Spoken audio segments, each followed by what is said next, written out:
Que as palavras dos meus lábios e o meditar do meu coração sejam agradáveis a Ti, Senhor, rocha minha e redentor meu.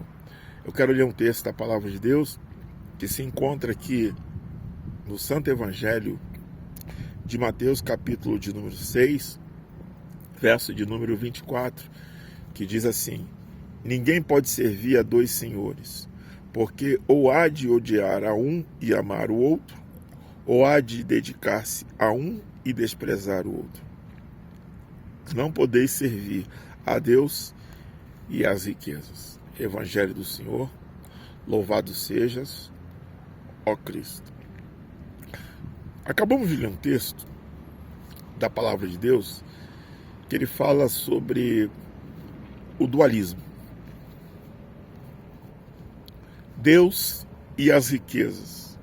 A Bíblia diz que nós não podemos servir a dois senhores. Devemos amar a um e odiar o outro. Não podemos servir a dois senhores. E dentro do que foi lido aqui agora, eu quero chamar a sua atenção para um título e um tema que muito tem sido falado a respeito dele nos dias atuais. Trata-se do hedonismo. A palavra hedonismo, ela vem do grego hedonê, que significa prazer. Então o hedonismo é a religião do homem natural. A palavra religião, ela vem do latim religare, que é a tentativa do homem de tentar se ligar a Deus. Isso sempre será impossível, porque a verdadeira religião nunca é o homem em busca de Deus, mas sim Deus em busca do homem. Então, quando se fala de hedonismo como a religião do homem natural, se dá a entender que é a tentativa do religamento do homem através de uma busca de prazer a partir da pessoa de Deus. Então, o cristão hedonista, eu quero me prender nesse caminho, é um cristão que a busca dele por Deus está somente em satisfação da sua carne, em satisfação dos seus desejos, em buscar prazer, em primeiro lugar, para satisfazer as suas vontades e não em relação à pessoa de Deus. Então, quando a Bíblia fala sobre o hedonismo, que vem do grego hedonê, que quer dizer prazer ou vontade, fala mais de uma forma direta de pessoas que, em primeiro lugar, em vez do seu prazer, ele buscar na pessoa de Deus, não, ele busca em Deus, em primeiro lugar, o seu próprio prazer, a sua própria satisfação. Então, o crente hedonista, ele pode ser definido como alguém que não aceita que alguma coisa dê errado na sua vida. O cristão hedonista, se você quiser identificar o hedonismo na vida de um crente, é perceber quando para ele o que simplesmente ele busca em Deus é a prosperidade financeira, é a saúde do seu corpo físico, é o sucesso na família, sucesso na vida dos filhos, sucesso em todas as áreas da sua vida. O cristão hedonista é alguém que na sua vida não tem espaço para nada dar errado. Não pode acontecer nada de errado na minha vida. A gente pode entender também um cristão hedonista a partir da teologia da prosperidade. Essa teologia que ensina que quando você passa por um desemprego, tem problemas financeiros na sua vida, ou um problema de saúde, ou qualquer coisa que acontece de errado na sua vida, é uma brecha que você dá por causa de um pecado cometido. Então, segundo aqueles que acreditam nessa prática, é uma legalidade que você dá para que o diabo, de alguma forma, venha agir na sua vida. Porém, quando olhamos a palavra de Deus, existe alguma coisa que não entra em sintonia. Eu não posso agradar a Deus e nele buscar somente satisfazer a minha vontade. O caminho do cristão em Deus é inverso. Amar a Deus sobre todas as coisas e ao próximo como a ti mesmo. Eu não posso primeiro amar a mim sobre todas as coisas, depois a Deus. Se eu faço essa inversão, então Deus para mim ele não tem sentido real. Então, uma vez que eu só vejo em Deus uma vida que me dê conforto, prazer, alegria e satisfação, então eu não estou pronto para viver toda a plenitude do Evangelho. Porque o sofrimento, ele faz parte da nossa vida cristã. A dificuldade faz parte da nossa vida cristã. A Bíblia fala de mendigo, Bartimeu, cego, mas que temia a Deus. A Bíblia fala de algumas pessoas que eram pobres, que não tinham nenhum recursos dessa vida, mas essas pessoas, elas serviam ao Senhor e temiam ao Senhor.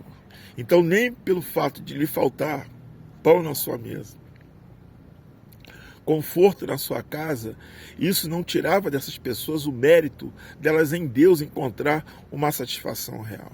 Então, servir a Deus é entender que Ele é o meu pastor, e sendo Ele meu pastor, nada pode me faltar. Quando eu falo de nada pode me faltar, não pode me faltar nada que não me traga uma vida que tenha uma maior aproximação e comunhão com Ele. Ou seja, ainda que para isso Ele precise arrancar da minha vida alguma coisa que me afaste dele, como de repente saúde, emprego, às vezes alguma coisa que ocupa o lugar de Deus na minha vida, porque precisamos entender que o hedonismo também é uma prática idólatra, porque eu coloco sempre no lugar de Deus alguma coisa. Ou seja, quando alguma coisa no meu coração ocupa o lugar de Deus, então isso me tornou um cristão hedonista. Eu estou em busca daquele prazer. Aquilo é o centro da minha vida. É a razão da minha busca. É a necessidade que eu sinto para satisfazer o meu coração e trazer em mim prazer daquilo que eu preciso. Então nós, quando olhamos de maneira clara para a Escritura, Jesus disse: no mundo tereis aflição, mas tende bom ânimo. Quando a gente olha a vida de Jó, ele perdeu filhos, bens, animais, empregados, a sua própria saúde. No final, a sua mulher olha para ele e fala: ainda reteis a tua fé em Deus? Amaldiçoa a Deus e morre. Ele disse: como qualquer doida falas tu? Temos recebido o bem de Deus e também não receberíamos dele o mal. Então, Jó, em momento algum, ele negou com seus lábios e blasfemou contra o Senhor. Então, quando a gente olha o hedonismo é uma prática que é contrário à fé cristã. Eu não posso servir a Deus e servir a riquezas. Eu preciso ter um caminho definido na minha vida. Se eu escolho servir às riquezas, então o meu coração ele não está em Deus. Se eu procuro servir a Deus, então o meu coração no tocante às riquezas, se Deus quiser me dar alguma coisa, ou se Ele não quiser me dar também, o nome dele de qualquer forma na minha vida sempre vai ser glorificado. Porque para mim, a minha satisfação, ela está em servir a Deus e glorificá-lo acima de qualquer coisa. Esse é o fim de todo homem. A Bíblia diz que o homem ele foi criado para a glória de Deus. Por isso que lá no livro de 1 Coríntios, capítulo de número 10, o apóstolo São Paulo diz: quer comais, quer bebais, ou fazei qualquer outra coisa, fazei tudo para a glória de Deus. Então, eu e você fomos criados para a glória de Deus. Então, essa glória, ela precisa estar em primeiro plano na nossa vida. Agora, as coisas corriqueiras ou que passam, fica a critério de Deus. Por isso, a Bíblia diz que devemos buscar o reino de Deus e a sua justiça em primeiro lugar, e as demais coisas, Deus a seu tempo, se Ele quiser ou não, Ele acrescenta. Por isso, Paulo disse, lá em Romanos, no capítulo de número 8, que nada pode nos separar do amor de Deus, que está em Cristo Jesus, o nosso Senhor. Que Deus abençoe a todos.